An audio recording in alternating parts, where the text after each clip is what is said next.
The emergency nurse swung open the doors to St. Edavain's elite medical pavilion. Maria Noir rushed in, her coat flaring behind her, a child pressed desperately against her chest. She's not breathing right. Her throat. Maria couldn't finish the sentence. Her arms trembled. The little girl in her grasp, Amari, coughed once. Her face blotched with hives. Her lips were losing their pink.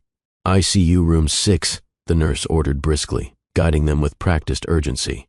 We'll prep the 4 and epinephrine. As they neared the glass doors, the sterile hallway pulsed with quiet tension. Gold-trimmed marble reflected the overhead lights. Everything about the place screamed luxury, secrecy, and the price tag of privacy. Mireya's arms tightened protectively around Amari. Her daughter's breathing came in fast, tight rasps. "I got you," she whispered. "I'm right here. You're safe." Just then, the door across the hall opened. A woman emerged, pale and fragile, leaning into the chest of a man in a tailored midnight blue Tom Ford suit. Mireya's breath locked. Darian Vale, the man who had once promised her forever, the man who vanished before knowing she carried his child. And now he stood just 10 feet away, holding another woman. "Hello, my amazing family. Let me get straight to the point. No fluff, no unnecessary buildup, just the beautiful story. Before we go deeper into this emotionally packed story, I need your help. If you're watching this, tap like, subscribe to Love and Twilights with Dr. Phillips and comment. Below, it tells YouTube this story matters and helps us reach more hearts like yours." Their eyes met. A collision. His expression faltered. The confident CEO mask slipped. His mouth parted slightly, as if he were seeing a ghost. Then his gaze fell to the little girl clinging to Mireya's shoulder, her curly hair, her soft features, and unmistakably, those sea-glass green eyes. He froze. Mireya's voice was low but urgent. "Back inside, baby girl." Amari stirred. "Mama, I'm not." Now, another nurse approached. "Miss Noir, ICU room 6 is ready." Without glancing again at Darian, Mireya turned and disappeared behind the glass door. Inside the room, everything moved with sharp precision. Monitors beeped. Nurses adjusted tubes. A doctor explained the dose of epinephrine. Mireya nodded, but her focus remained on her daughter. Amari's lashes fluttered. The medicine was working. A shallow breath. Then another. Relief trembled through Mireya's limbs, but she didn't cry. Not here. Not yet. She brushed her daughter's curls back from her damp forehead, trying to control her breathing. "You're okay," she whispered. "We made it in time." The doctor gave her a small nod. "She's stabilizing. You did well." Mireya nodded faintly. Her fingers didn't leave Amari's hand. Outside the room, a silhouette loomed by the glass. Tall. Still. She felt him before she saw him. Darian. He stood just beyond the door, watching. 2 hours later, Amari had drifted into a peaceful sleep. The IV line hummed steadily. Nurses came and went. Mireya stepped into the hallway. He was still there. She didn't bother with pleasantries. "You saw her. You saw those eyes. And you know exactly who she is." Darian opened his mouth, then closed it. His throat moved as he swallowed hard. "I didn't know," he finally said. "You didn't want to know," she shot back. He took a slow step forward. "Mireya." Her name in his mouth stung more than she expected. "You think standing in a tailored suit erases the last 7 years?" she asked, voice sharp. His jaw tensed. "I thought you didn't want anything to do with me. You didn't fight me on the silence." "I called," she said. "You didn't answer. I emailed. A day later, 500,000 showed up in my account with 2 words, 'Take care.' That was your idea of parenting?" His face paled. "I thought it was what you needed." "No, it was what you needed, to clear your conscience without facing the consequence." He turned his head briefly, as if the words physically hit him. "She has my allergy." Mireya's arms folded. "You passed it down, just like everything else." He looked toward the room. "She nearly died." "And I was alone," Mireya whispered, suddenly overcome. Again, they stood in silence. Just the hum of the corridor, the faint beeps behind the glass. Finally, Darian said, "I want to be in her life. You don't get to walk in and declare that. I'm not asking to claim her. I just want to know her." Mireya studied his face. The lines were deeper, his confidence more muted. but he still had the ability to shake her resolve. "You walk in on our terms," she said at last. "Not yours." Darian nodded slowly. "I'm not walking away again." Maria's eyes welled, but she blinked it back. "You better mean that." He did not answer with words. He just looked again at the room, at his daughter sleeping peacefully, and something broke quietly inside him. Not pain, not guilt, something closer to awakening. Outside the ICU, Darian Vale didn't move. The hallway was quiet now. Delilah had been wheeled back into her private recovery suite, medicated and annoyed. His assistant had texted twice. Security detail waited downstairs, but he stood alone, facing glass that divided him from a truth he never saw coming. His eyes remained fixed on the little girl lying in the hospital bed, and 4 in her tiny hand. Curly hair fanned across the pillow, breathing normal now, lips a healthy pink. He had spent his entire adult life building empires, algorithms, valuation charts, but nothing had ever looked so fragile or so familiar. Her nose, her cheekbones, but mostly her eyes. His eyes. He could still remember looking into the mirror at 13, trying to figure out who he was. Those same sea glass green irises, now shining from a face he hadn't known existed until today. A nurse passed by, casting a glance in his direction. He straightened, but his stare never wavered. That child was his, and for 7 years he'd lived as if she didn't. Maria returned with a cup of hospital tea. She noticed him still by the door. "You're still here," she said, without a question. "I can't walk away. Not now." Her tone was quiet but firm. "That doesn't mean you belong. I'm not here for me." She raised a brow. "No?" "You look pretty broken for someone so detached." Darian didn't flinch. "I was a different man back then. Back then, I told you I was pregnant, and I never answered. You wired money, like I was a nuisance to be paid off." His voice was tight. "I thought I was helping." "No," she corrected. "You thought I was going to ruin your perfect trajectory." That cut deep, because it was true. At the time, Darian had been on the edge of something massive. His tech company was weeks from acquisition. Millions were at stake. One misstep, one personal scandal, and the entire deal could have collapsed. So he vanished. He'd told himself it was for her own good, that if she needed support, the money would suffice. Now, with the sight of his daughter behind that glass, the lie unraveled. "She has my allergy," he murmured. "She almost died today," Maria replied. "Because she took a bite of a candy bar her teachers swore was safe." Darian swallowed. "Has this ever happened before?" "No, this was the first severe one. She's had mild skin reactions before, but today—" Maria stopped, took a breath. "I thought I was going to lose her." His fingers curled into fists at his side. "I want to be there," he said. "For both of you. You don't get to want things. Not yet." Darian nodded slowly. "So tell me what I can do." "Start by showing up," she said. "Consistently, quietly, without expectation. And if I do, then maybe, just maybe, she'll call you Dad someday." Inside the ICU, Amari stirred. Her eyes fluttered open. "Mama," she whispered. Maria stepped in instantly. "I'm here, baby." The child blinked slowly, eyes adjusting. "I had a dream," she murmured. There was a tall man. He had green eyes, like mine. Maria's breath caught. She brushed a curl from Amari's forehead. "Dreams can be funny," she said softly. "Sometimes they know things before we do." Outside the glass, Darian watched her lips move. He couldn't hear the words, but he knew they weren't about him yet. They couldn't be, not until he earned it. Maria stood at the hospital cafe counter, fingers tapping the edge of her untouched tea. She hadn't slept. The last 24 hours had bled into one long tremor of adrenaline, fear, and something she didn't want to name. A familiar presence shifted the air beside her. She didn't need to turn to know who it was. "You shouldn't be here. I know. But you're still standing there." Darian's voice was low. "You haven't told me to leave." Maria faced him now, arms crossed. "I should. Part of me really wants to, and the other part is trying not to scream in the middle of a hospital." His eyes softened. "Fair enough." A long silence followed. She sipped her tea, still watching him. He looked worn. For the first time since she met him years ago, Darian Vale looked human.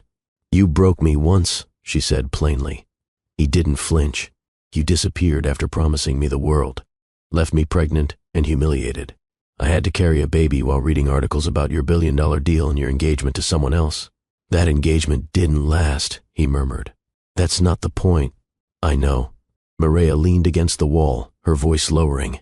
You didn't even ask if it was a boy or girl. I was scared, he admitted.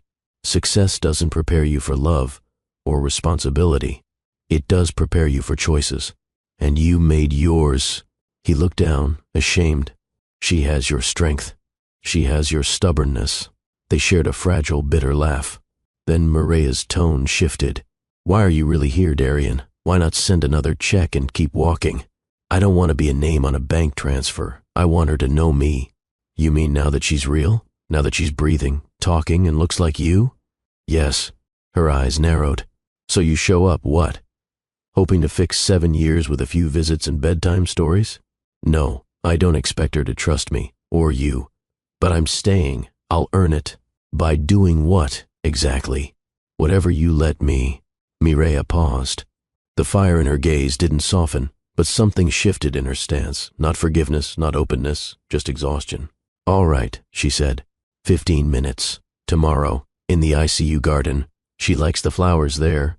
Darian blinked. Seriously? Don't expect a parade. You show up, you speak gently, and you leave when I say. He nodded, breath catching like it was his first inhale in days. I'll be there. Mireya grabbed her tea and turned to leave. She paused, glancing over her shoulder. She loves unicorns. Don't mess that up. The next morning, the ICU garden bloomed under soft daylight. Mireya sat with Amari beneath the shade of a white blossom tree. Her sketchbook was open, crayons strewn across the bench, butterflies, castles, a smiling cloud. Her drawings were bold and chaotic. Darian approached slowly, his palms slightly damp. Amari glanced up. Her eyes locked on him. She studied his tailored clothes, his cautious smile. Who's that? She asked Mireya. This is Darian, she said carefully. He works with the hospital. Just wanted to say hello. Amari blinked at him. Do you like unicorns? Darian hesitated, then nodded solemnly. Especially glittery ones with rainbow horns. She giggled. You're weird. I get that a lot. Mireya sat back and watched them. It was surreal, her daughter coloring beside the man who once vanished from both their lives. But Amari didn't seem afraid, just curious. Want to color? She asked. He knelt beside her. Only if you teach me. She handed him a crayon. Draw a unicorn. He tried. It looked more like a dog with a party hat. Amari burst into laughter. That's not a unicorn. It's a baby unicorn, still growing its horn. Mireya turned her head to hide the smile creeping across her face. For 15 minutes he was present, attentive. Amari talked about her favorite cartoons, how much she hated needles, and the way hospital food was icky except for banana pudding. He listened, truly listened, and when their time was up, Mireya rose. All right, that's enough for today. Amari pouted. Can he come back? Mireya blinked. Darian stood, waiting for her answer. We'll see, she said. Let's go get your IV checked. As they walked away, Amari glanced back. Bye, Darian. He waved. Bye, boss of unicorns. She laughed and skipped ahead. That night, Mireya sat by her living room window. Amari was asleep. The house was quiet. She hadn't planned to feel anything. But she did. Something heavy, nostalgic, dangerous. Her phone buzzed. Darian, thank you. For today. She stared at the message, then typed. Mireya, don't confuse access with forgiveness. His reply was immediate. Darian, I won't. I'm just grateful for the chance to know her.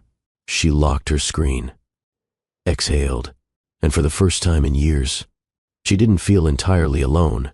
Darian Vale stood at the edge of the ICU garden once again. Same bench, same white blossom tree. But something had shifted. Yesterday, he was a stranger, trying to borrow a moment. Today, he was a man chasing a truth too big to ignore. Amari had asked if he could come back. Those words echoed louder than anything he'd heard in years. But the real echo was in his own mind, of every missed birthday, Every unread email, every time he told himself it was easier not to know. Now he knew, and knowledge came with a cost. He sat in his car, the engine running but unmoving. Across the street from St. Edivon's, Mireille's apartment lights flickered through a sheer curtain. She was home, alone with their daughter, the child he abandoned before she was even born. He leaned back in the seat and closed his eyes. The memories returned uninvited. 7 years ago, when she told him she was pregnant, he was already drowning. Not in failure, but in everything he thought success demanded. Silence was easier than answers. A wire transfer simpler than conversation. That, he now realized, wasn't love. It was cowardice in a custom suit. He pulled out his phone and opened the Notes app. For Amari. He started typing. Dear Amari, I wasn't there when you opened your eyes for the first time. I didn't hold you the night you cried nonstop, or when your first tooth came in, or when you took your first step. But not a single day has passed where I deserved to be called your father. I'm trying to change that. I'm trying to learn how to show up without being asked. Not to erase the past, but to build something better from now. One brick, one storybook, one drawing at a time. Darian. The next day, Mireille met him in the hospital's family lounge. Her expression was unreadable. You're consistent, she said, arms crossed. I didn't expect that. I didn't expect her. She said nothing. I wrote something, he added, handing her his phone. You don't have to show her. I just wanted you to know I'm thinking about what she deserves. Mireille took the phone cautiously. Read the note slowly. When she looked up, her eyes were softer, barely. I don't know if I'm ready to believe you. You don't have to, he said. But Amari should never think she wasn't wanted. That she was some secret. That secret protected her. Mireille replied. From disappointment. From a father who would have kept choosing boardrooms over birthdays. I know. She looked away. Why now, Darian? He was silent for a long moment. Because when I saw her, something inside me cracked, and all the noise in my head, the deadlines, the meetings, the suits, it went quiet. Mireille folded her arms again. Don't romanticize it. This isn't a movie. You don't get an award for showing up late. I'm not here for an award, he said quietly. I'm here because I should have been here all along. Later that afternoon, Amari sat in bed, drawing a garden with a unicorn that had wings. Mireille knocked gently on the glass, then entered. Hey, Munchkin. She smiled, brushing a curl off her daughter's cheek.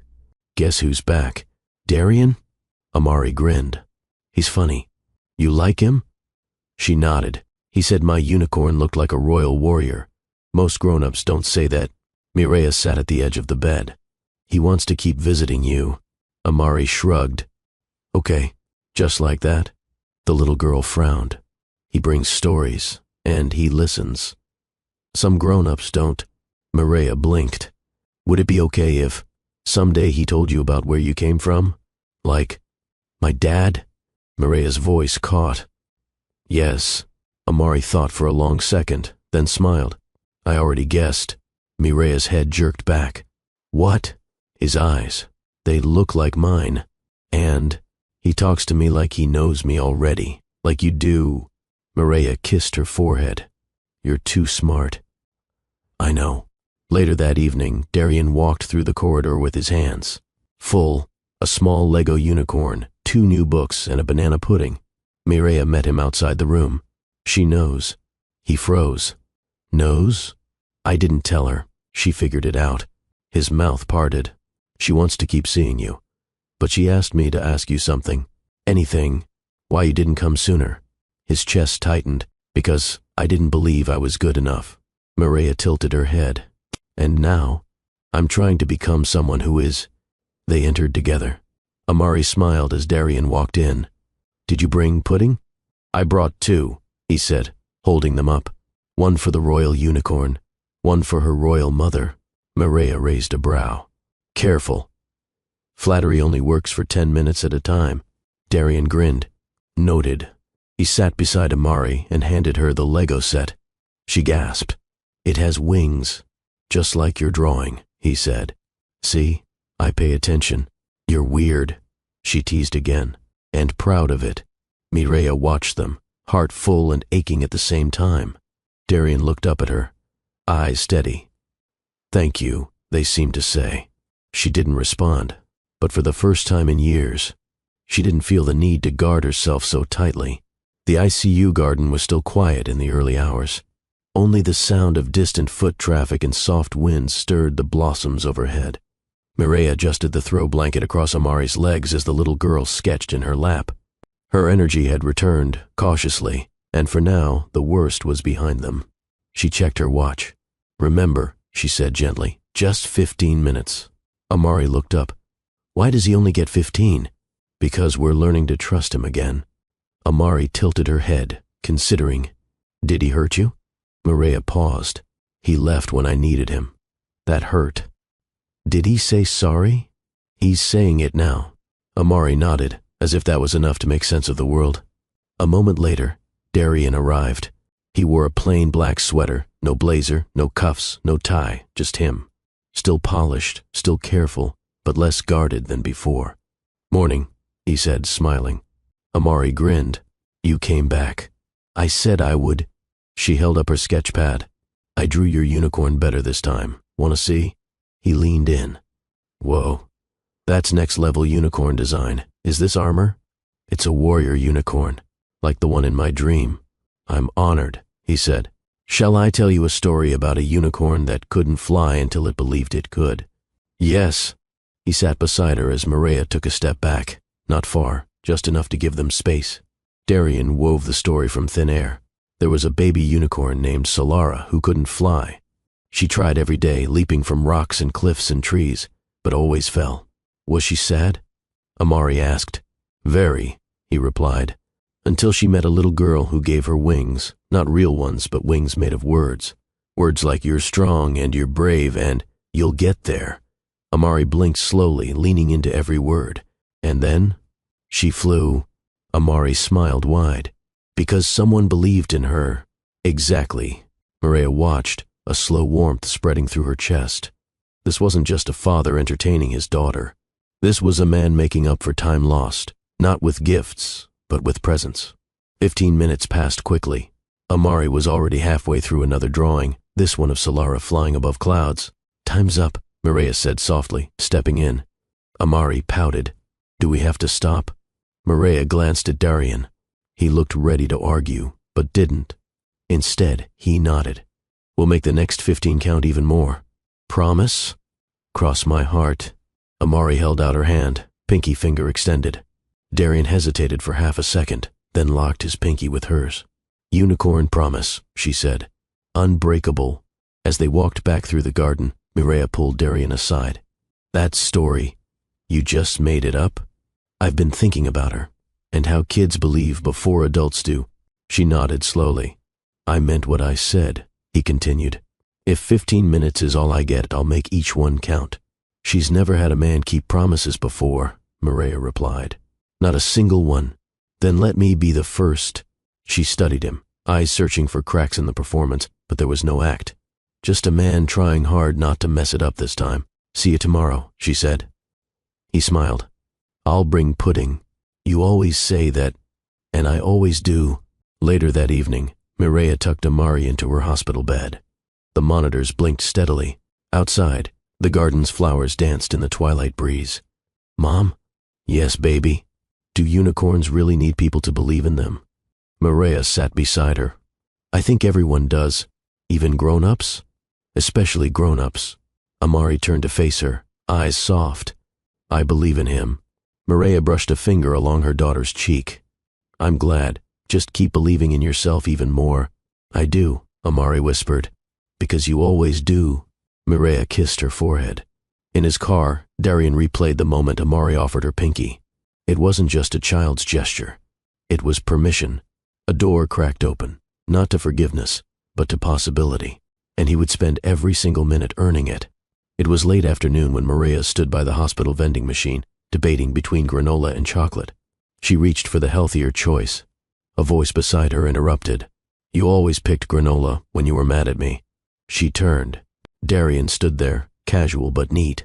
No tie, shirt sleeves rolled. A coffee in his hand.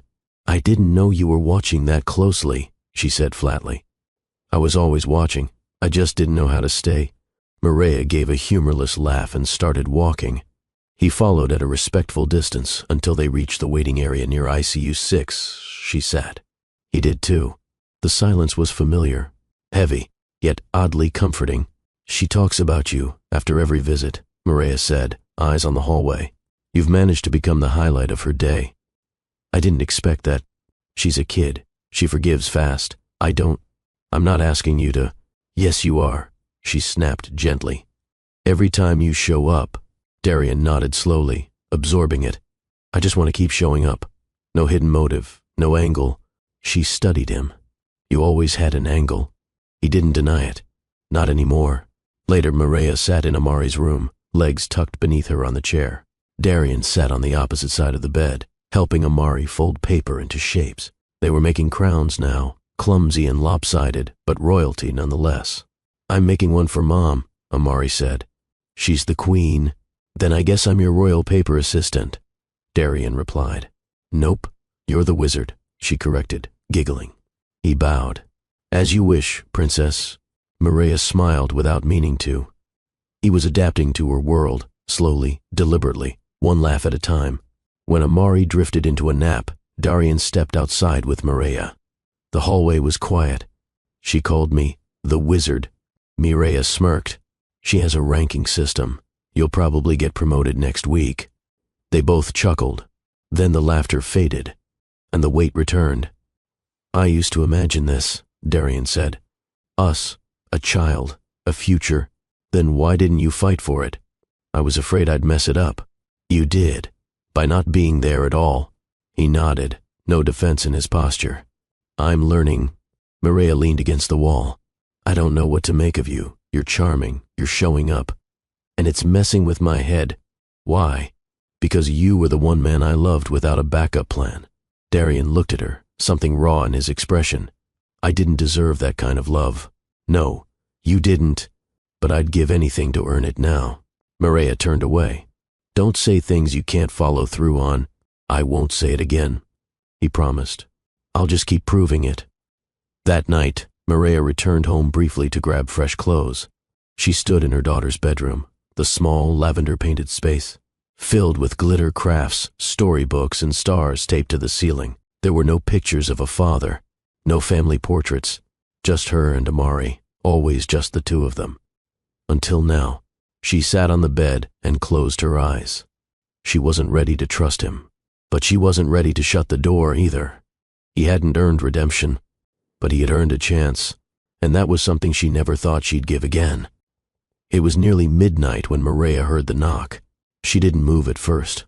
The apartment was dim, the only light coming from the kitchen.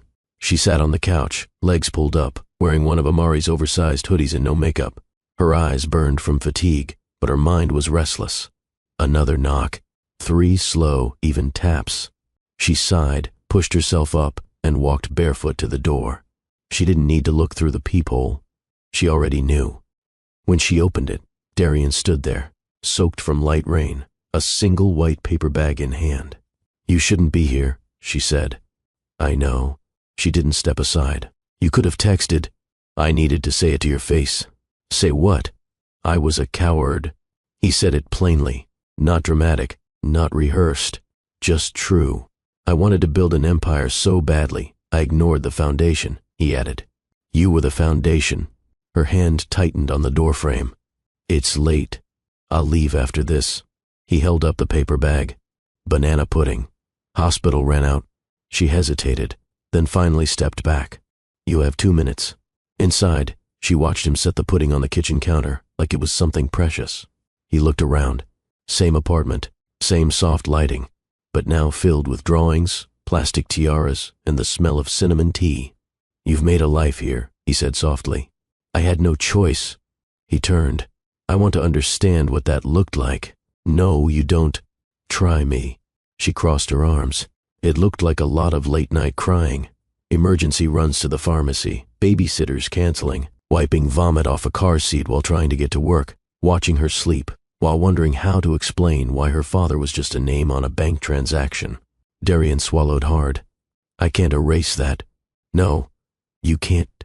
I can only add to what comes next." Maria moved to the fridge, pulled out a bottle of water. She didn't offer him one.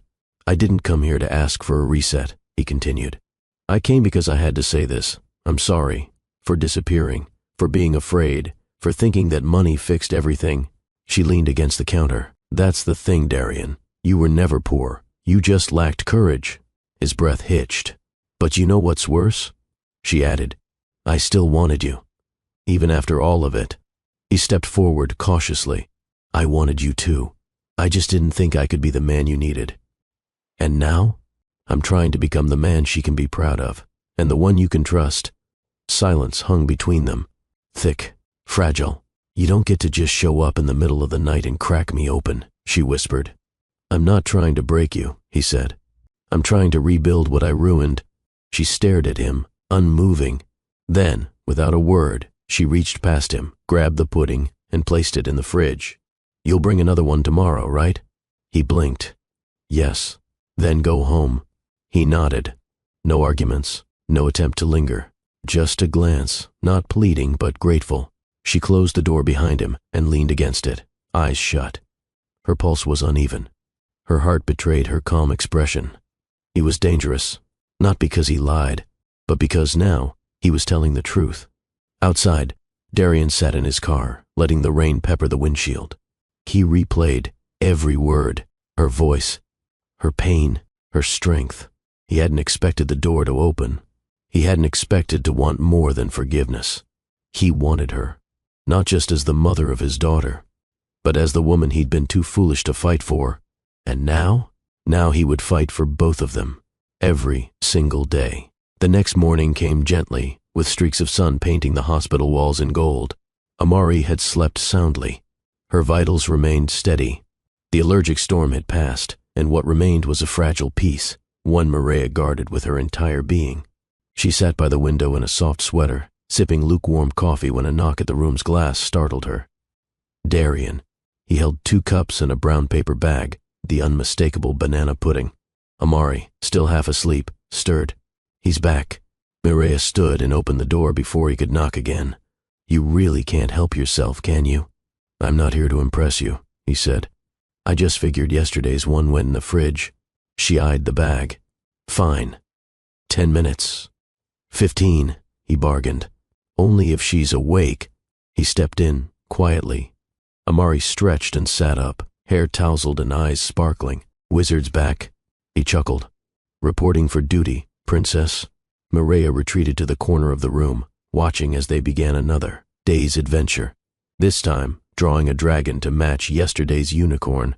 But something was different. The laughter was easier. The trust came quicker. And Mireya felt more exposed than she liked. That afternoon, Amari was wheeled out for another round of tests. Mireya returned to the apartment for fresh clothes and mail. She wasn't expecting company, but when she opened the door, Darian was there, holding a folded blanket, Amari's favorite one. She must have left it in his car. She fell asleep holding it, he said. "Thought she might want it back tonight." Mireya sighed. "You could have given it to the nurse." "I could have," he agreed. "But I didn't want to go another night without talking to you." She didn't answer. He didn't force his way in. But the silence stretched, long enough for her to step aside and let him in.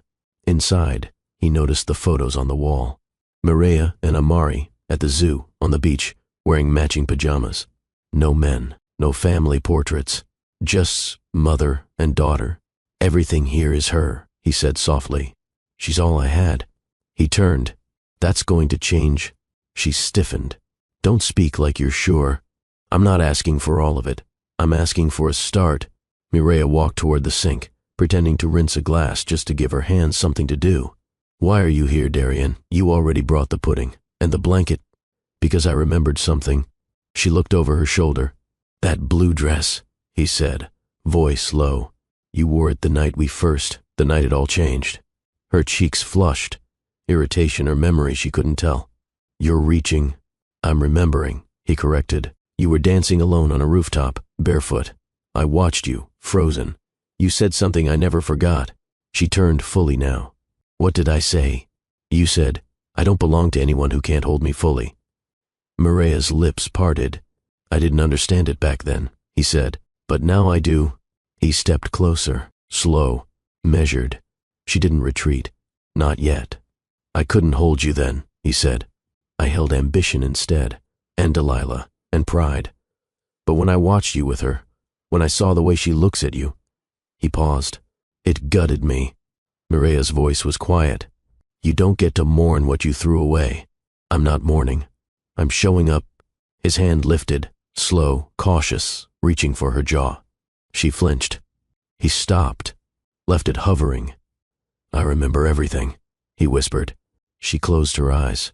I remember the way you looked at me like I was enough before I had anything. Silence pulsed between them. His hand brushed a strand of hair from her face. She didn't stop him. But she didn't melt either. Her eyes opened. Don't make me regret letting you in. He stepped back. I won't. She breathed out, slow and unsteady. I'll bring her blanket back, she murmured, motioning toward the door. But he shook his head. No, you keep it. It belongs here. He started to leave, then paused at the threshold. Mira. She turned. I miss you. She looked at him, long and hard, then closed the door without a word. Inside, she leaned against it, breathing fast, because she heard something in his voice that terrified her more than abandonment. Truth. 3 days passed. 3 more garden visits. 3 more Lego castles. 3 more bedtime stories read in quiet corners of the hospital. Darian never missed a minute. He came early, stayed only as long as allowed, and never asked for more than Mireya permitted. He didn't overstep. He listened. And Amari bloomed. Her laughter was louder, her drawings more colorful. She made crowns, named them after her favorite fruits, and insisted Darian be called Sir Banana Pie for the day. He accepted with a bow. Mireya observed all of it, carefully, quietly. She had built her world out of necessity, but watching Amari light up from someone else's voice, it was harder than she thought, because it didn't hurt. It warmed. That night, Mireya returned home alone while a night nurse watched Amari. She brewed tea, but left it untouched. Instead, she stood by the window, watching the city breathe. A knock came again. Not heavy, not timid, just present. She opened the door. Darian held no pudding, no toys, no apology. Just himself. I wasn't going to come, he said. Then why did you? He hesitated. Because something's been clawing at me for years, and if I don't say it, I'll never be able to live honestly. She leaned against the frame, arms crossed. Then say it. He stepped inside, gently closing the door behind him. No permission given, but she didn't stop him. He walked slowly toward her. I tried to forget you, he began. When I signed the acquisition deal, when Delilah moved in, when I told myself I made the right choice, I tried. Mireya didn't speak. But I never stopped seeing your face, at the worst times and the best. When I closed another round of funding, your voice echoed in my head. Money without meaning is just noise. Her throat tightened. You once told me I looked like I could own the world, he continued. But all I wanted was to matter to you. She blinked fast. He stepped closer. I thought if I stayed away long enough, the guilt would fade. But it didn't, because I didn't just abandon you. I abandoned the best version of myself. Silence. Then, you're good with words, she said, voice rough. But words are soft. They evaporate. I know. Then what makes this moment different? He moved closer. I don't want you back out of guilt. I want you because even now, after everything, I still love you. She froze. He raised his hands, not to touch her, but to show he wouldn't. I don't expect you to say it back. I don't even expect you to believe it. Her heart thudded in her chest. But I need you to hear it. Once, out loud, without hiding. Mireya stared at him, breathing hard. You vanished for 7 years. I know. I raised her alone. I know. You left me hollow. I hate that I did. She stepped forward, so close he could smell the jasmine in her hair.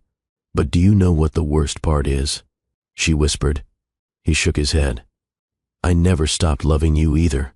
She pressed her palms against his chest, not pushing, just feeling. I wanted to hate you. I rehearsed it. I perfected it. Tears gathered in her lashes. But every time I saw her smile, I saw you. And every time I looked in the mirror, I remembered what it felt like to be wanted, like I was the only woman in the world. He reached for her hand slowly, held it between his. Their foreheads touched, not in passion, but in recognition. "We're not who we were," she said. "No," he agreed. "But maybe who we are is worth more." They stood there in silence. Two people stitched together by shared mistakes, aching truths, and one bright-eyed child who had unknowingly tethered them back to each other. The next morning, Amari opened her eyes to see her mother sitting beside her, humming softly, her fingers in her curls. "Mama." "Yes, baby? Was that Darian I heard last night?" Mireya smiled gently. "He came by. Are we keeping him?" Mireya chuckled. "We'll see." Amari grinned. "I like him." "I know." She kissed her daughter's cheek. "I think I do too." Sunlight flooded the ICU garden, filtering through the trees like something sacred. Mireya sat on the bench, phone in hand, but barely looking at it. Across from her, Amari was sprawled on a blanket with Darian, laughing at something he'd just said.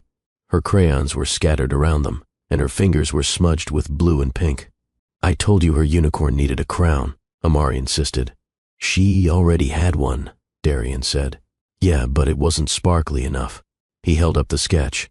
"I give you, Princess Amari of the Sparkle Kingdom." She clapped her hands dramatically. "Finally. Your learning only took me 6 days." Mireya shook her head, biting a smile. There was a time when the sound of Darian's voice would have made her tense. Now, it made her still. The nurse passed by and paused. "She's made a full turnaround. Her energy's better. Appetite's back." "Good job, Mama." Mireya thanked her softly. But deep inside, she knew this wasn't just recovery from an allergy.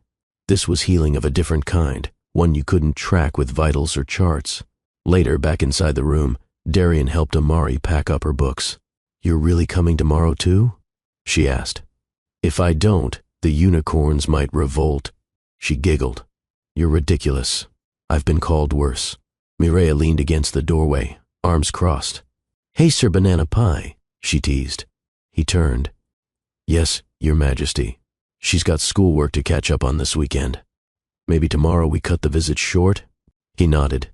"Your call." Amari gave a dramatic sigh. "Fine. But only if he brings pudding." "Done," he said. "And a glitter pen. Now you're speaking my language." As the sun began to fade and visiting hours drew to a close, Darian stood in the hallway outside the room with Mireya. "I like this version of her," he said. "She's always been this version. You're just finally seeing it." He nodded, smiling faintly. "You made her strong." "She made me strong." He looked over at her, slower this time. "You've always been strong, even when I was too weak to face it." She didn't reply.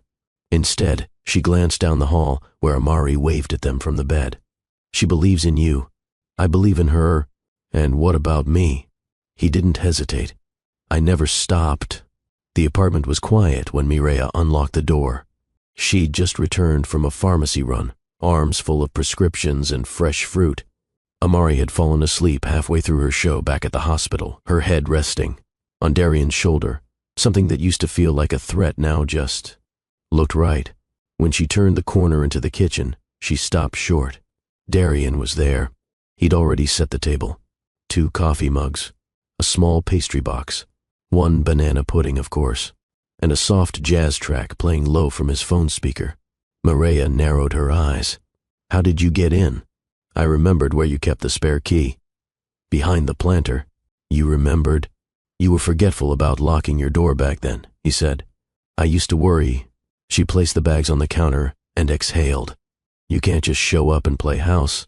"I'm not." "You kinda are." He raised both hands, playful. "Then I'll leave, but only after 1 cup of coffee." Mireya hesitated, then shrugged, kicked off her shoes and joined him at the table. 1 sip, silence. Then, "You've changed," she said. I wasn't sure you could." "Neither was I." She looked at him, really looked, and noticed the things no one else probably did, the crease at the corner of his mouth when he thought too long, the way his shoulders were always slightly tense, even when he smiled. "You still keep everything inside," she said quietly. He glanced down. Some habits die harder than others. She sipped again, setting the cup down gently. "Why are you really here, Darian?" His voice was steady, but low. "Because being near you brings me back to life." Mireya's brow rose. That line would have worked 7 years ago. It's not a line. Then what is it? He leaned in. It's the only honest thing I know how to say right now. She held his stare.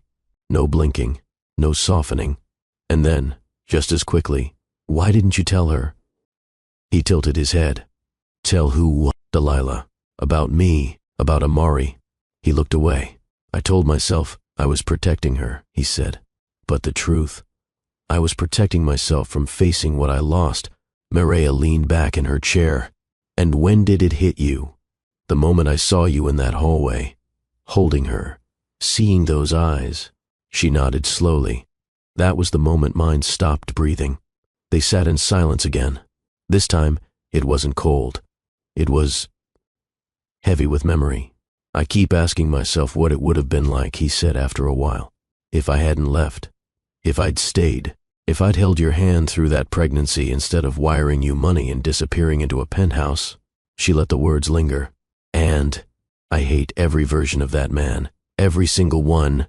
Mireya's voice softened. You were ambitious. I was spineless. You were scared. I still am. She blinked. What scares you now? That I've missed too much to ever make it right. Mireya pushed her chair back and stood. You can't fix the past. I know, but you can choose what you do next. He stood too, facing her. I want to choose you. She raised her hand, placed her fingers on his chest. You don't get to say that until you've proven you won't run again. I'm not running. She leaned in, close enough that her breath warmed his jaw. Then stop playing pretend, Vale. I'm not pretending. Her hand didn't drop. He didn't move. Their lips were close now. Too close. She should have stepped back. But she didn't. Mireya should have walked away. But she didn't. The air between them was thick, not from anger or resentment anymore, but from something older, something still burning beneath the years. Darian didn't move. His hands remained at his sides.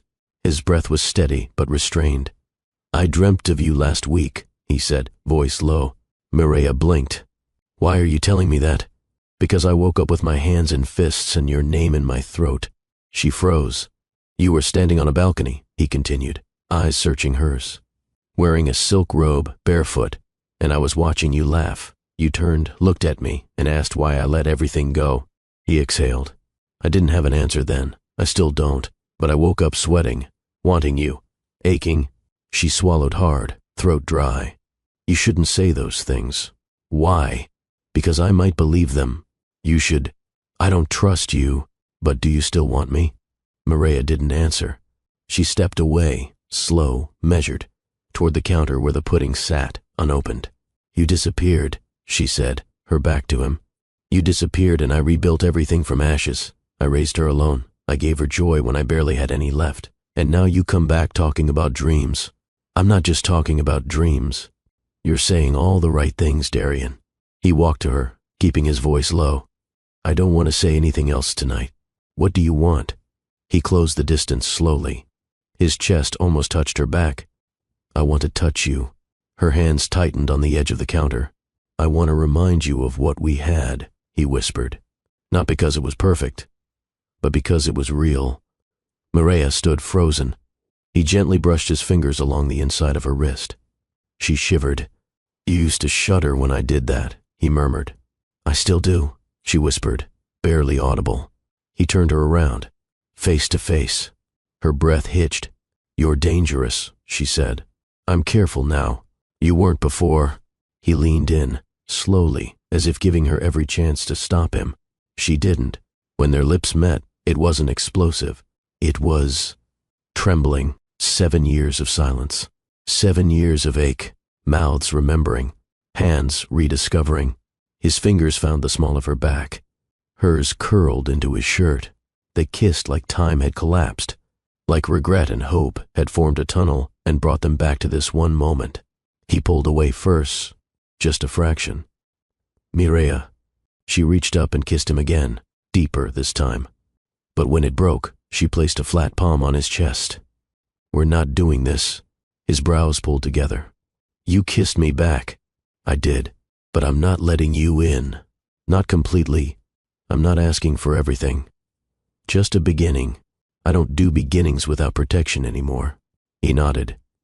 Then we'll build something new, with locks, with keys, and you get to hold all of them.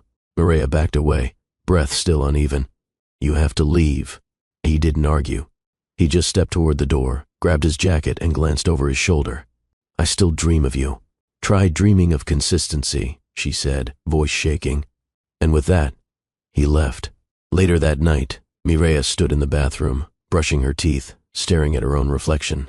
She didn't look like the woman from his dreams. She looked tired, raw, but also like someone who still had fire. She touched her lips. They tingled, not from the kiss, but from the memory it reawakened. Across the city, Darian sat in the back of a car. He didn't open his laptop, didn't return texts, didn't schedule another meeting. He leaned back in the seat, closed his eyes, and let the kiss replay over and over again. It wasn't victory. It wasn't seduction. It was something else. A start, a maybe, a fragile thread that he wasn't going to let snap again. Mireya didn't sleep, not properly. She tossed, turned, tried to read, tried to pray. Nothing could drown out the way his lips had moved with hers. Not rushed, not needy, just intentional.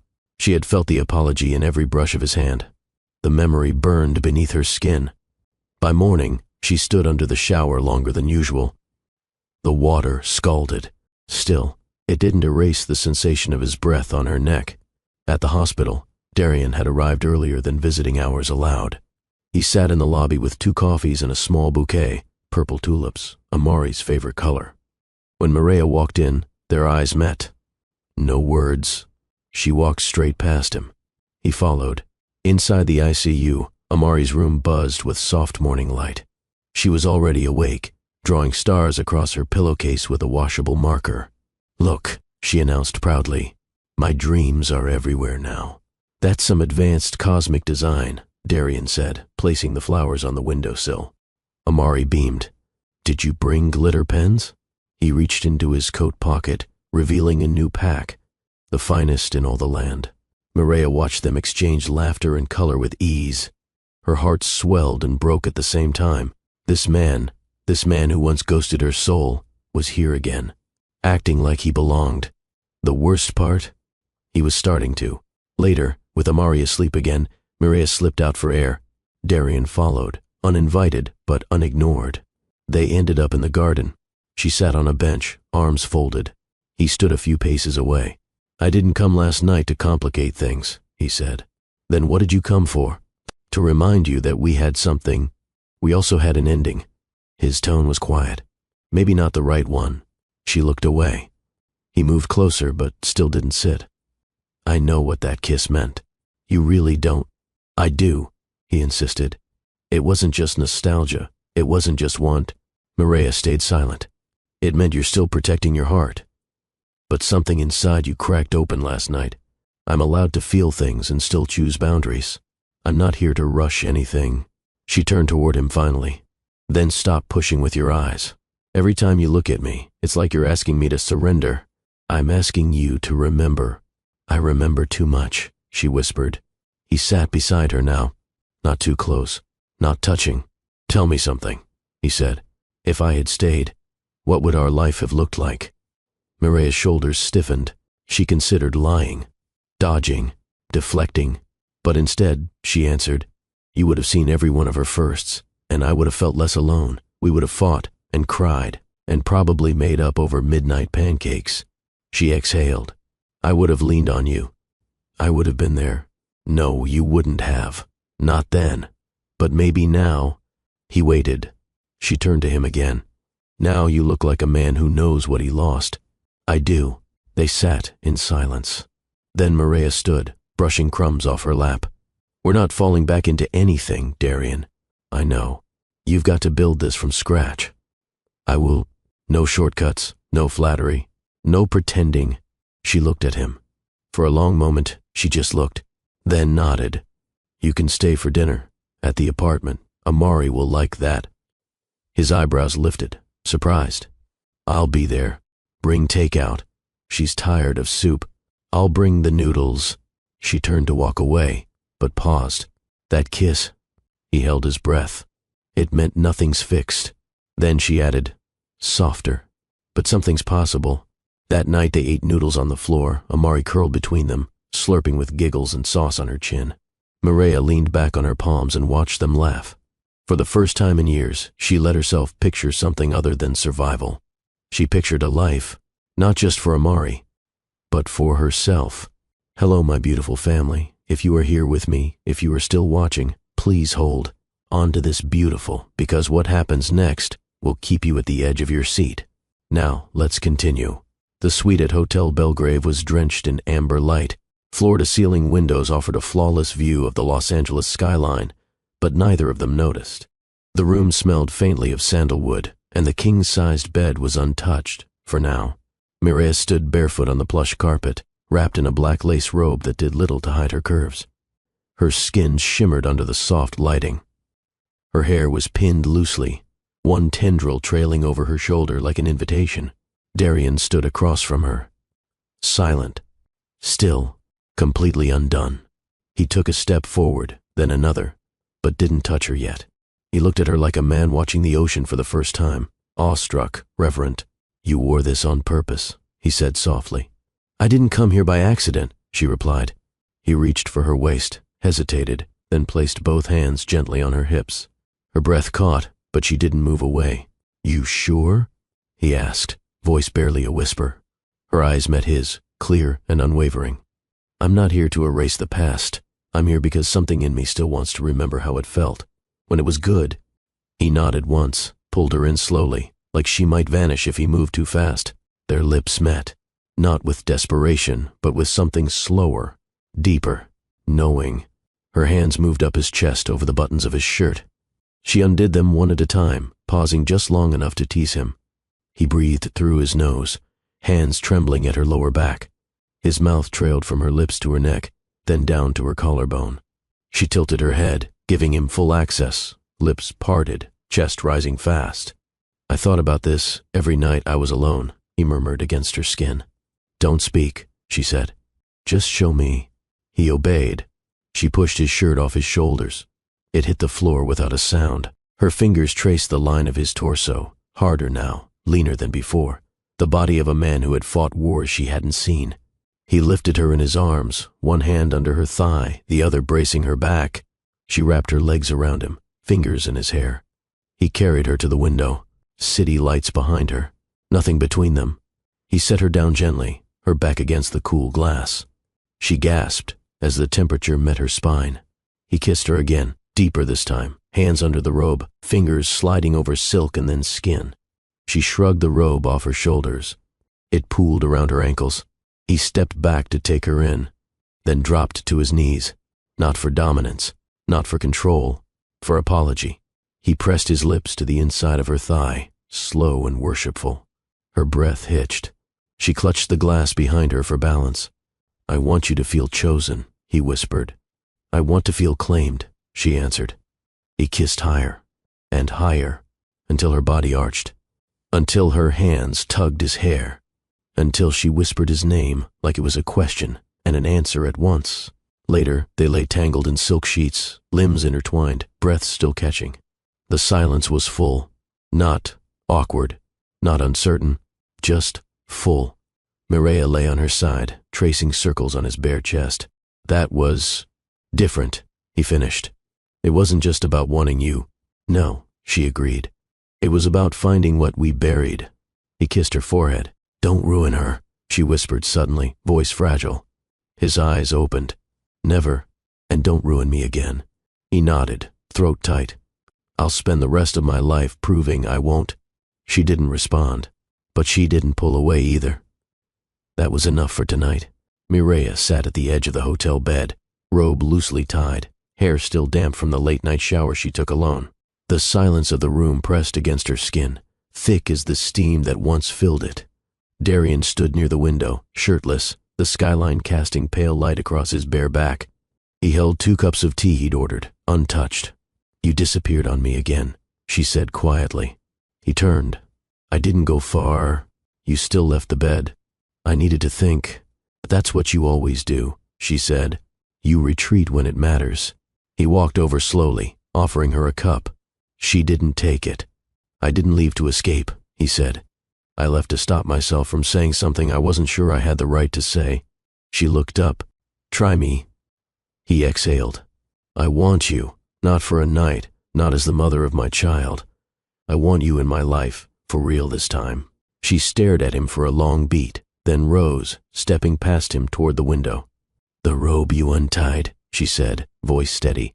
It was the same one I wore the last night I believed in us. His chest tightened. I bought it before I told you I was pregnant, she continued. Thought maybe we'd celebrate, thought maybe we'd be a team. She turned toward him. You know what I wore the next morning? He shook his head. Scrubs.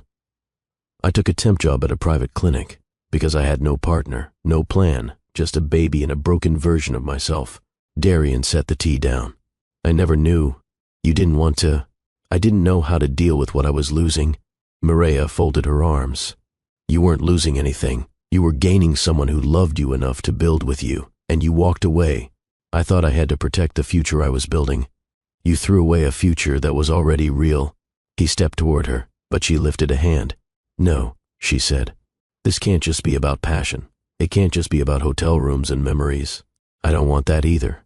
Then stop asking me for all of me when you're still learning how to stay. He nodded slowly. You're right. I usually am. She cracked a smile, but it faded quickly. I need space, Darian. Not distance, just clarity. And so does Amari. You'll have it, he said. I swear. Say it again. You'll have space, no pressure, no grand gestures, just presence, steady, quiet, patient. Maria studied him. You mean that? He stepped forward, gently brushed his knuckles against her jaw.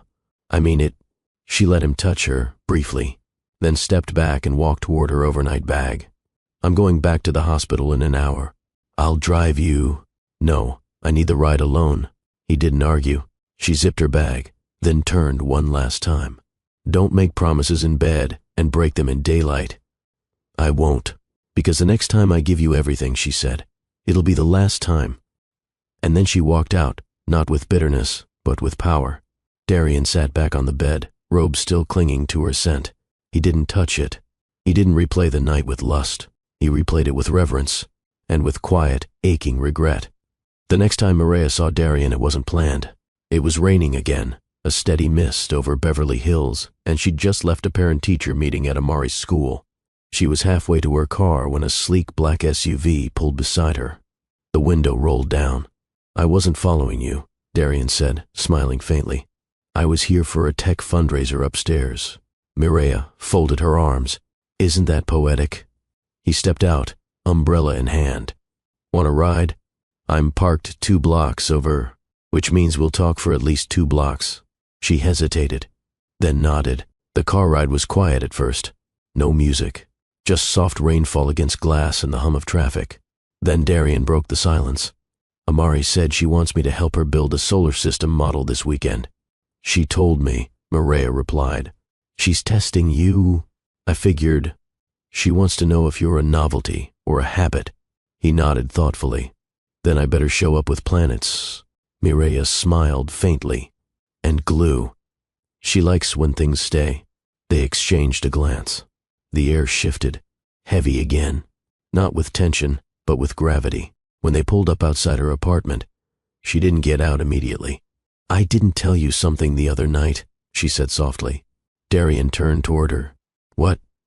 When I first found out I was pregnant, I wrote your name on a sticky note and put it on my mirror. Just your name. I stared at it every day for 2 months. His expression softened. Why? Because I didn't want to hate you, she said. I wanted to remember that you were human. He didn't speak for a long moment. Then, every time I closed a deal, I imagined what it would have felt like to have you beside me. Mireya blinked. We built separate kingdoms. He nodded, but we buried the same heart. She let the silence settle again, then opened the door. Saturday, noon, don't be late. I'll bring the glue. Saturday came with sunlight and the smell of cinnamon muffins. Amari had woken early, excited. Darian arrived on time, arms full, model kit, snacks and extra glitter pens. They built the planets in the living room. Amari took Saturn. Darian took Earth. Mireya handled the sun, naturally. It was messy, Loud, imperfect, but real. Later that night, after Amari was asleep, Darian didn't leave right away. He stood in the kitchen, drying dishes while Maria wiped counters. "You're good at this," she said, surprising herself. "I'm learning. You look less like a CEO and more like someone who finally knows what he wants." She met his eyes. "Yes." He set the towel down, stepped closer. "I want you," he said softly. "But only if you want me too." She searched his face. "You keep saying that, but words don't move me anymore. Then let me show you." He reached into his coat pocket, pulled out a small envelope. Inside, 3 things. Maria opened it slowly. "Maria, this isn't a proposal. This isn't a performance. This is a promise. I found a house in Hancock Park. 5 bedrooms, one with her name already on the door. You can come and go as you please, or never come at all. But I'll be there, every day, proving to her and to you that I'm not going anywhere. You don't have to answer now, or ever. But if you do walk through that door someday, I'll be home. D." Maria read it twice, then looked up. "You're really doing this?" He nodded, slowly, carefully. No pressure. She walked to him, held the letter to her chest. "I'm scared," she whispered. "Me too, but I want to try." His eyes softened. "Then let's start with Sunday dinner." She nodded, then stepped into his arms. They didn't kiss. They just stood there, wrapped in the kind of quiet that no longer needed words. The door to the penthouse swung open with a soft click. Delilah stepped inside slowly, heels clicking against imported stone, her eyes scanning the familiar luxury she once called hers. Nothing had changed. The glass bar cart gleamed. The curved staircase held its designer grace. But the energy was different. Darian stood by the dining table, sleeves rolled, reviewing paperwork. He didn't look up right away. When he did, he didn't smile.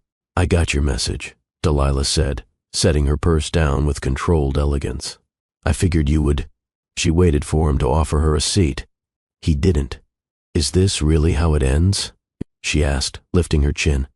"A one-line text and silence?" "No," he replied. "It ended a while ago. This is just the part where we stop pretending." Delilah folded her arms. "You're leaving all this for her?" "No," he said plainly. "I left the moment I realized this wasn't home. It just took me time to admit it." She laughed once, cold and brittle. "So the woman with your daughter reappears, and suddenly I'm irrelevant?" He didn't flinch. "You were never a placeholder," he said. "But we both knew I wasn't fully in it. Not with you, not with this life." Delilah crossed the room slowly. "You're being noble now. After building everything with me by your side, I built everything with my eyes closed," he said. "Now I'm opening them." A pause. "You didn't even give me a chance to compete," she said, quieter now. "This isn't a competition. She took you back, didn't she?" "She gave me a boundary," he replied. "And a daughter who looks at me like I'm not just a man in a suit." Delilah swallowed. "I gave you years, Darian. I know. I kept your secrets." I smiled through the loneliness. "I pretended not to notice when you drifted." He nodded. "You deserved better than that." Her eyes shimmered now. "Then why wasn't I enough?" He stepped forward, voice gentle. "Because I wasn't enough for myself, and I kept filling the emptiness with everything but the truth." "And she's your truth now?" "She always was." Silence fell like a sheet between them. Then Delilah straightened her shoulders. "I've already sent movers for my things, the keys on the counter." He gave a soft nod. "Thank you." She reached the door, then paused. "Do me one favor. If I can, don't waste this," she said, "because some of us don't get second chances." He looked at her sincerely. "I won't." And with that, she walked out. No slam, no last word, just the end of a chapter that had been unfinished for too long. That night, Darian stood alone in the empty penthouse. No music, no voices, just quiet, and the beginning of something real. The doorbell rang at 8:02 a.m. Mireya was already dressed, jeans, no makeup, hair pulled into a loose bun.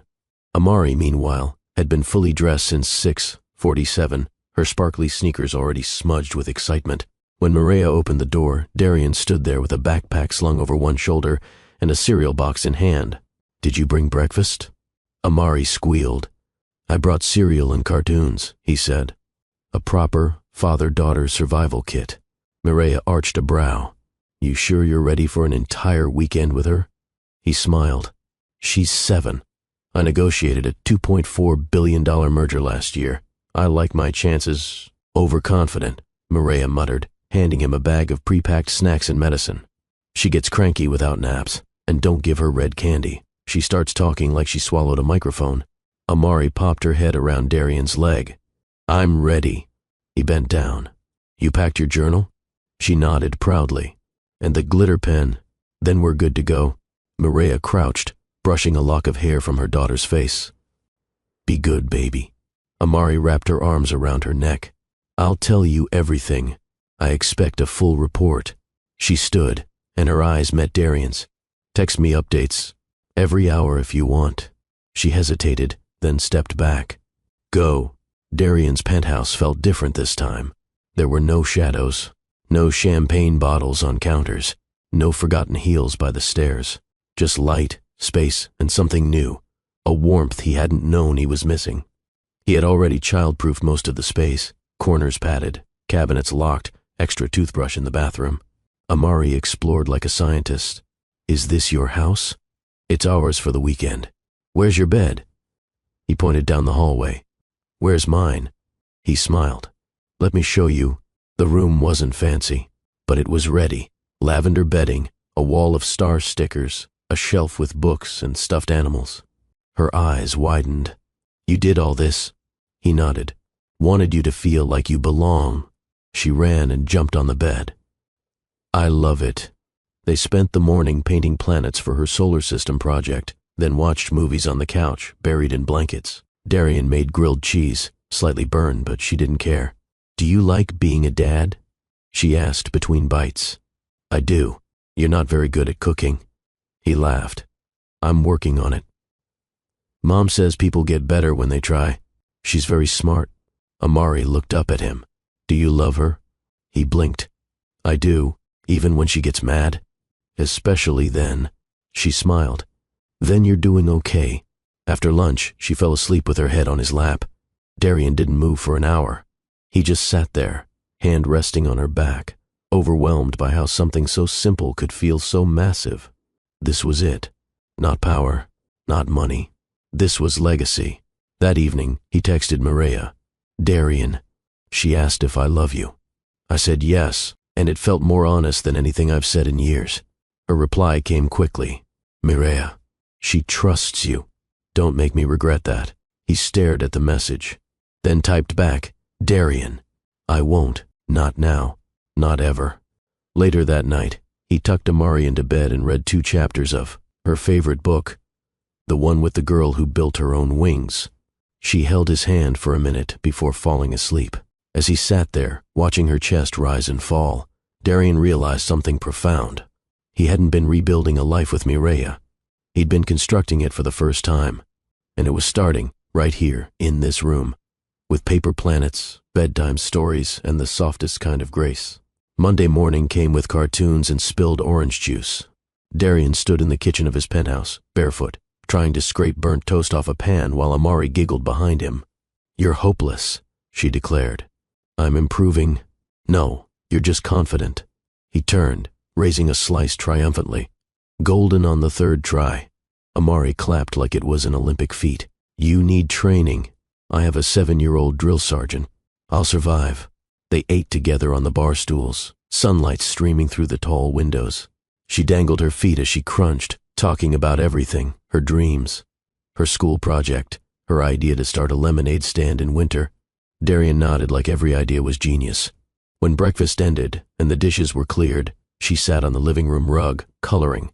He watched her. The space didn't feel empty anymore. Not even a little. At noon, Mireya arrived. She rang once, holding a small tote bag and a change of clothes for Amari. The door swung open, and her breath caught, not from the view or the decor, but from what was missing. Delilah's perfume was gone.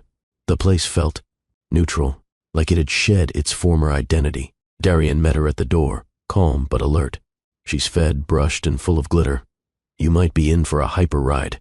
Mireya glanced inside. You survived. She let me live. Amari came running. Mama, he made toast, bad toast. But I still ate it. You're too kind, Mireya said, tousling her daughter's hair. Darian watched them, two versions of the same soul, and something inside him settled. Want coffee before you go? He asked Mireya. She hesitated, then nodded. 1 cup. They sat on the terrace while Amari read a book inside. Mireya sipped slowly, eyes roaming the skyline. She told me something this morning, Darian said. Mireya looked over. She asked me, do you live with us now? Mireya went still. What did you say? I told her, not yet. But I'd like to. Mireya set her cup down. That's a big question for a child. She meant it in her own way. Stability, belonging. She's building expectations. I know. And I'm ready to meet them. Mireya looked at him, long, measured. Darian, this isn't a storybook. It's not about the kiss or the hotel or the late-night honesty. I know that. This is about routines, school pickups, emergency fevers at 3 a.m., being home when she scrapes her knee. I want those moments. And when things get hard, I don't run anymore. Mireya leaned back, exhaled. You sound so sure. He leaned forward, because the second I saw her, our daughter, I knew the cost of leaving again would be unforgivable. She closed her eyes for a moment, then opened them. You really found a place? Hancock Park, 5 bedrooms, quiet street. One of the rooms has her name on the door. Mireya blinked. You serious? I didn't buy it for appearances. I bought it for permanence. And where do I fit in that house? He paused. Wherever you choose to. She studied him, her voice softer now. I don't want to be pulled into another storm, Darian. I'm not asking you to leap. I'm asking you to walk with me. Slowly. Silence. Then Mireya stood. I'll think about it. That's all I ask. She walked toward the door, but paused. Amari had fallen asleep on the couch, a crayon still in her hand. Mireya covered her with a blanket. Darian watched quietly, heart full and aching. As she straightened, he moved beside her. No rush, he said. I'll keep showing up. She nodded. And for the first time in years, she didn't feel like she was standing alone. That evening, Mireya sat on her own couch, Amari asleep in her arms. She looked at her phone. No messages from Darian. No pressure. Just presence. A key sat on the table beside her, the one he gave her. She hadn't picked it up, but she hadn't pushed it away either. She traced her fingers over the envelope and whispered into the quiet, I'm not afraid anymore. Mireya stood at the foot of her bed, suitcase open, half packed. She wasn't moving in. Not officially. Not yet. But Amari had been asking every day, when are we going back to Darian's? And Mireya couldn't lie anymore. The truth was, it felt easier there now. Not because of luxury or convenience, but because of laughter. Because of stories read aloud. Because of the calm she saw in her daughter's face when Darian was near. She placed Amari's favorite unicorn pajamas on top of the stack and zipped the bag shut. She was packing light, only clothes, no promises. At the door, she paused. The apartment felt suddenly hollow, not cold, just quiet. The kind of quiet that used to comfort her now made her nervous. She looked at the framed photo on the bookshelf, just her and Amari. At the beach, wind in their hair, eyes squinting from too much sun. They had been enough. They always would be. But maybe, just maybe, it was okay to grow that enough into something more. She took one last breath and stepped into the hallway. When she arrived at the new house in Hancock Park, Darian was waiting outside. He wasn't dressed for a grand moment, just jeans and a gray tee. No flowers, no speeches, just him. Steady, present. Mireya parked, turned off the engine, and looked through the windshield for a long beat. He didn't wave. He didn't rush. He just waited. She got out, walked around to the back seat, and opened the door for Amari. The little girl jumped out, eyes wide as she stared at the manicured lawn and white columns. Is this it? Mireya nodded. Darian stepped forward slowly. Amari ran past both of them, toward the door. Mireya looked at him. We're not staying forever. I know. We'll take it week by week, whatever pace you need. She handed him the small suitcase. Then let's see if we survive your cooking. He grinned.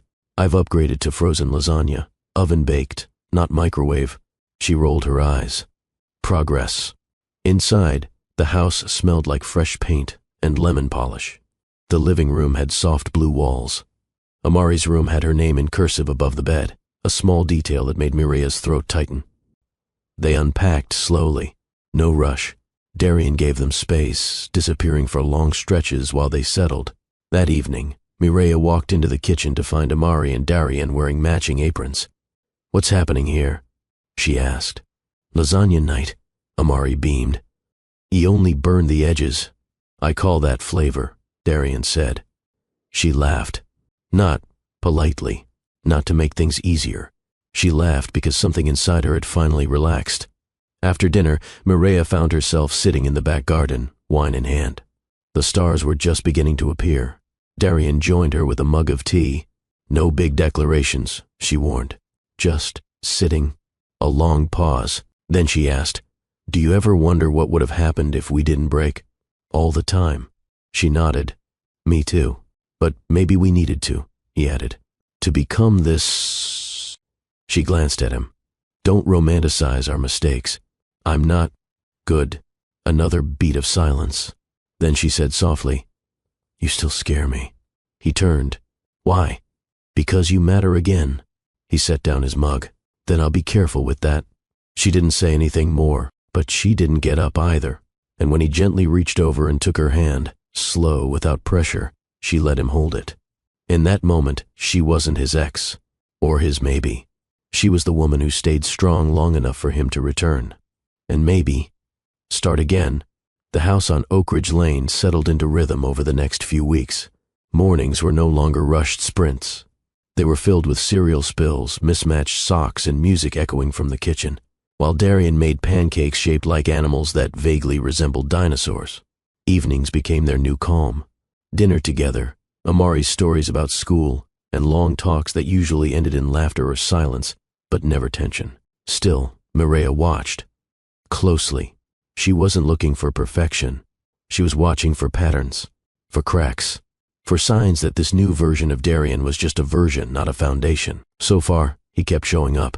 No flinching, no disappearing, no excuses. One Wednesday afternoon, she came home early from work and found him on the patio, laptop closed, eyes locked on a notebook. She leaned on the doorway, arms folded. "You working from paper now?" He looked up, half smiling. "Therapy homework." That made her blink. "You're in therapy?" He nodded. "Twice a week. Virtual." "For what exactly?" "Emotional accountability, commitment fears, attachment issues, the works." She stepped outside. "Voluntary?" "I told my therapist I wanted to understand why I sabotaged the one thing I always said I wanted." Mireya sat beside him. "And I've been chasing goals that looked like success, but they didn't feel like home." He looked at her now. "You feel like home." Her throat tightened. "Don't say things to impress me." "I'm not," he said. "I'm saying them to stay honest." A pause. Then she asked, "What else are you working on?" He flipped the page. "Rewriting patterns, building habits. I journal now." She laughed. "You journal?" "Every morning. 5 minutes. No filters." "Like what?" He hesitated, then handed her the notebook. She flipped through the last few entries. One caught her eye. "Tuesday. I didn't interrupt. I let Mireya speak. I didn't try to fix her feelings. I just listened. It felt better than winning any argument." She looked up. "You're serious about this?" "I've wasted too much time being clever," he said. "Now I want to be clear." She handed back the journal. "That's new. I'm learning slow is better." She took a sip of water from the glass beside her, then whispered, "What do you see when you look at us?" He turned his face to hers. "I see a family, built the hard way." She nodded slowly. "I see that too." The next day, Darian picked Amari up from school for the first time. He stood outside, awkward in the parent pickup line, surrounded by SUVs and minivans. A few other parents glanced at him curiously. Black turtleneck, tailored pants, holding a tote bag covered in unicorn stickers. When Amari ran toward him, full speed and yelling "Dad," for the first time, his breath caught. He knelt, arms open. She barreled into him. He held her like she was the only thing holding him upright. That night, he sat in his office and cried. Not from guilt, but from grace. Later, Mireya walked into his study, pausing in the doorway. She had heard him. She saw the glisten in his eyes even though he wiped them quickly. "I was proud of you today," she said softly. "For what?" "For being exactly who she needs, even if it's new, even if it's messy." He turned the chair toward her. "She called me Dad." Mireya smiled. "And you earned it." He stood, walked over, and cupped her face in both hands. "This doesn't feel like a second chance anymore," he said. "It feels like the first real one I've ever had." She nodded, voice low. "Then don't waste it." "I won't." They kissed, slow, deep, full of understanding. This time, not to remember what was, but to claim what now existed. The weekend sun spread gently over the living room floor, and Amari had already declared it family picture day. She came marching down the stairs in a princess dress, plastic tiara crooked, and one pink sneaker on the wrong foot. "I'm the stylist," she announced. Darian, still sipping his morning espresso, raised a brow. "Stylist or dictator?" "Same thing," she grinned. Mireya chuckled from the kitchen. "You asked for a normal Saturday, remember?" "This is her normal now," Darian replied. An hour later, the house was chaos. Clothes lay strewn across beds. Darian stood shirtless, trying to figure out which blazer matched Amari's approved color palette. "This one looks like oatmeal," she said, wrinkling her nose. "It's taupe," he corrected. "It's boring." Mireya peeked in. "She's right. Go with the navy." He sighed dramatically, tugging on the navy jacket. "I'm being styled by my 7-year-old and seconded by her mother." "You're lucky we like you," Mireya teased, adjusting her earrings. He turned, pausing when he saw her. Mireya wore a soft champagne-colored dress. Simple, elegant. Her hair was pinned loosely at the side, lips touched with rose. She wasn't trying to look stunning. She just was. "Do I have glitter on my face?" she asked, suddenly self-conscious. "No," he said. "You have grace." Her eyes dropped, and her smile held vulnerability. Amari interrupted the moment by dragging a tripod into the room. "Let's do this." They took photos in the garden. At first they posed formally, Mireya on one side, Darian on the other, Amari in the middle like a tiny referee. Then Darian made a face. Amari giggled. Mireya rolled her eyes. He made a bigger face. Amari collapsed in laughter. Mireya cracked, finally laughing loud, a sound full of unguarded joy. Click. The camera captured it, not the perfection but the freedom. Darian leaned toward Mireya in the next shot, arms around her waist. Amari jumped on his back. More laughter, more chaos, more love. Click. Afterward, they lay on the grass, wind rustling gently above them. Amari chewed a granola bar and told stories about a boy in her class who ate paste. Darian ran fingers through the grass.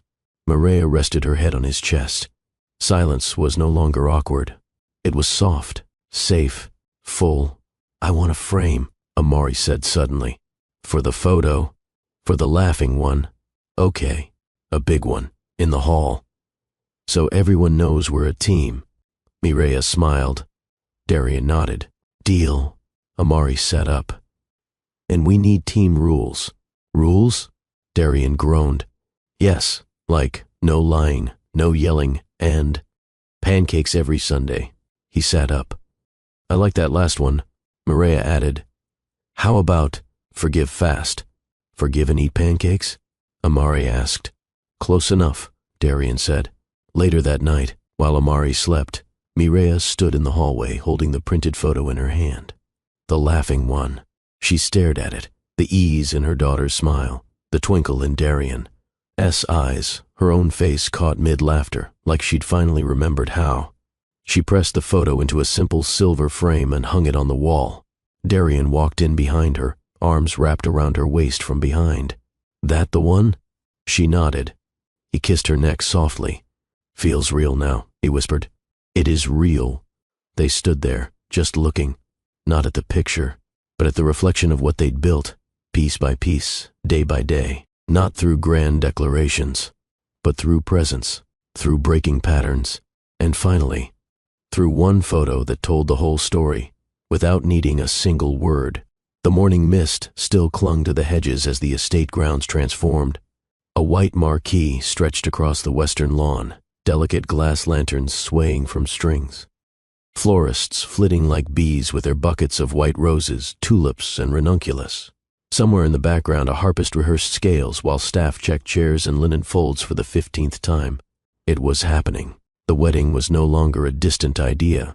It was real. Floral arrangements, guest lists, family seating charts, catering tastings, and the subtle but unmistakable pressure of promises being carved into stone.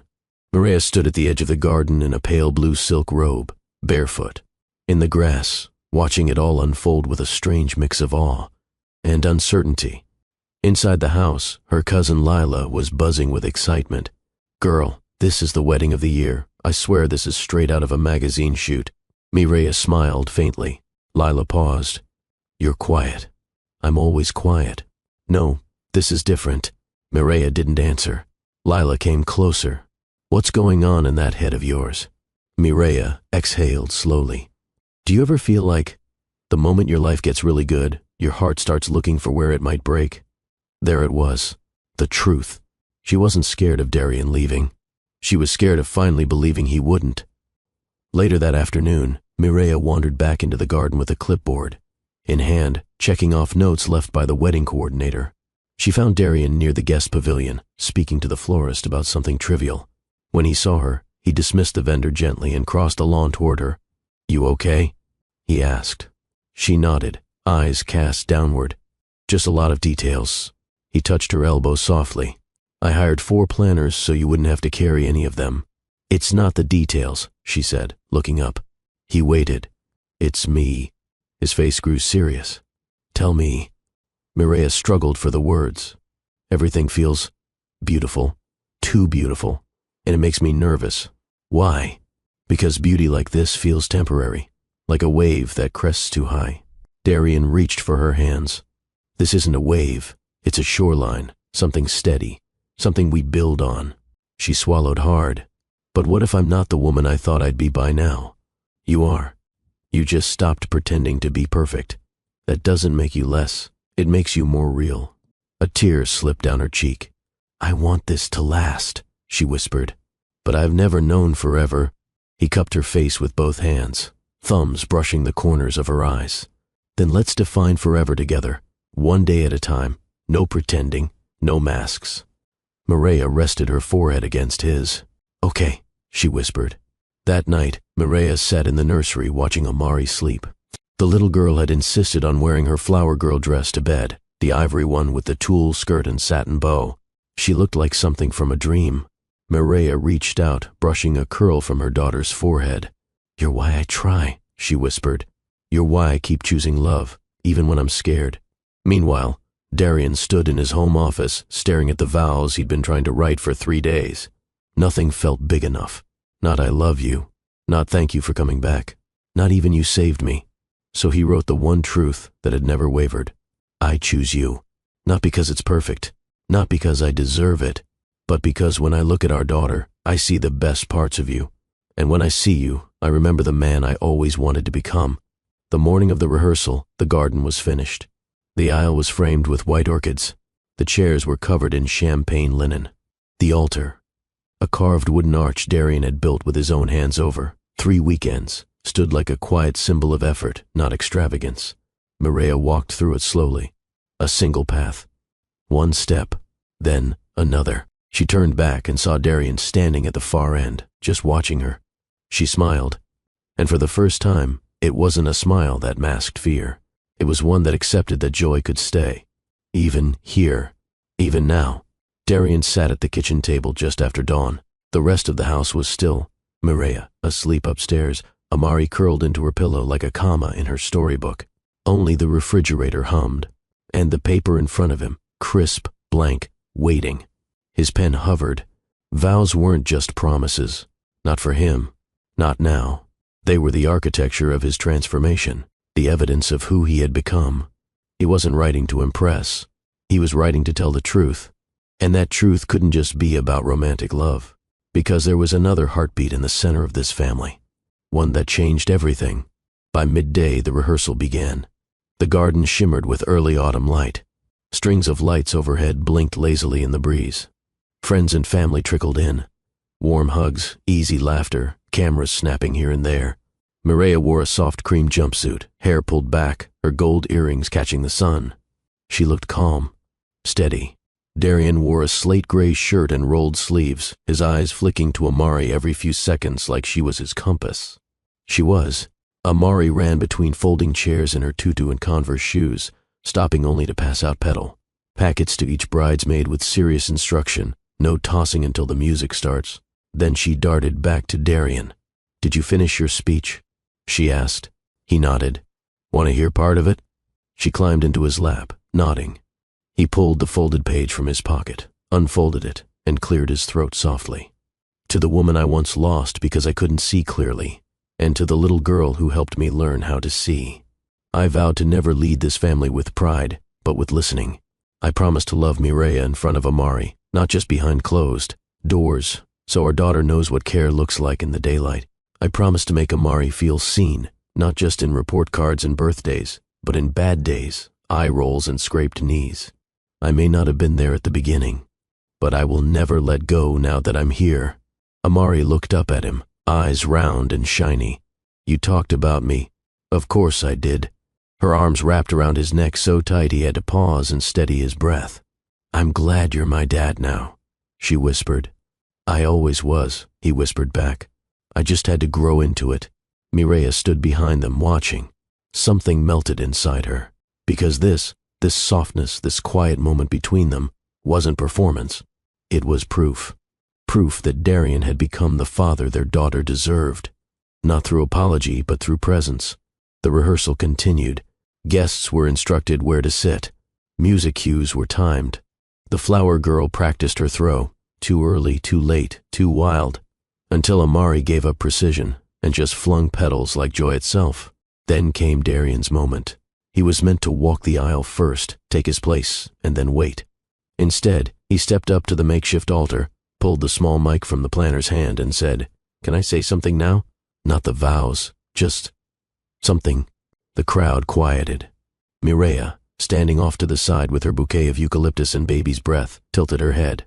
Darian looked out across the crowd, then back to her, then down to Amari, sitting on the grass, chin in her palms. "I just need everyone here to know," he began slowly, "that I didn't build this alone." He looked to Mireya again. "This woman, she loved our daughter when I couldn't figure out how to love myself. She carried this family on her back while I was chasing titles. She never asked for applause, just honesty. So before we rehearse the ceremony, I need you all to understand, this marriage isn't my redemption arc." He glanced down, collecting breath. "It's my beginning." Then he looked at Amari. "And little one, this isn't just about your mom and me, it's about us three. So when I say I do tomorrow, I won't just be becoming a husband." He stepped closer to her. "I'll be becoming your father all over again. This time, with both feet in." Amari ran into his arms, and the garden, filled with guests who expected timelines and appetizers, erupted in teary applause. That evening, as the rehearsal wrapped and lanterns began to glow like fireflies, Mireya walked up behind Darian near the arch. She tapped his shoulder. He turned. She didn't speak at first, just took his face in her hands. "You didn't have to do that," she whispered. "I know, but you did." "I meant every word." She kissed him gently, then deeper, not from excitement, but from certainty. They had rehearsed the walk, practiced the cues, smoothed the transitions. But this was the moment that made the rest real. The sun rose gently over the estate grounds. No fanfare, no explosion of color, just soft gold spreading across dew-kissed grass, catching the petals lining the aisle and the still water of the reflecting pool. The morning whispered its blessing. By noon, the garden had been transformed, not extravagantly, but intimately.